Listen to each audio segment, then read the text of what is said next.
அமெரிக்காவில் மிகப்பெரிய கிறிஸ்தவ தேவாலயத்தில் துப்பாக்கிச்சூடு நடைபெற்றுள்ள சம்பவம் உலகளவில் பெரும் பரபரப்பை ஏற்படுத்தியுள்ளது. அமெரிக்காவின் மிகப்பெரிய தேவாலயங்களில் ஒன்றுதான் ஹூஸ்டன் பகுதியில் உள்ள லேக்வுட் தேவாலயம். இங்கு ஆயிரக்கணக்கான மக்கள் வந்து ஆராதித்து செல்வது வழக்கம். இந்நிலையில் கடந்த ஞாயிற்றுக்கிழமை அன்று ஒரு ஆராதனை முடிந்து மறு ஆராதனை துவங்குவதற்கு இடைப்பட்ட நேரத்தில் திடீரென்று தேவாலயத்துக்குள் நுழைந்த 30 வயது மதிக்கத்தக்க பெண் ஒருவர் தன் கையில் உள்ள துப்பாக்கியால் சுட ஆரம்பித்தார். இதனால் அப்பகுதியில் பெரும் பரபரப்பு ஏற்பட்டது.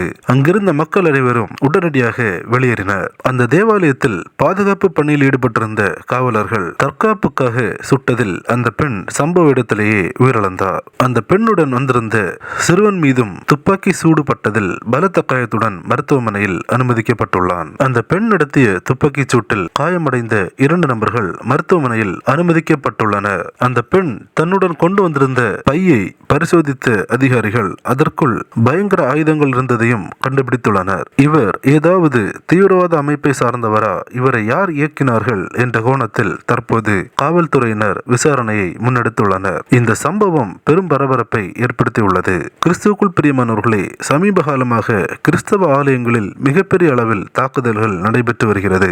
இப்படிப்பட்ட சம்பவங்கள் நடைபெறாமல் இருக்கும்படியாகவும் தேவாலயங்கள் பாதுகாக்கப்படவும் நாம் அனைவரும் நம்முடைய ஜெபங்களில் நினைவு கூறுவோம். கிறிஸ்துவுக்குள் பிரியமானவர்களே, இந்த தகவலை தவறாமல் உங்கள் நண்பர்களுக்கும் பகிருங்கள். எங்களோடு இணைந்து பயணிக்க இந்த சேனலை சப்ஸ்கிரைப் செய்து கொள்ளுங்கள். தேவன் தாமே உங்களை ஆசீர்வதிப்பாராக.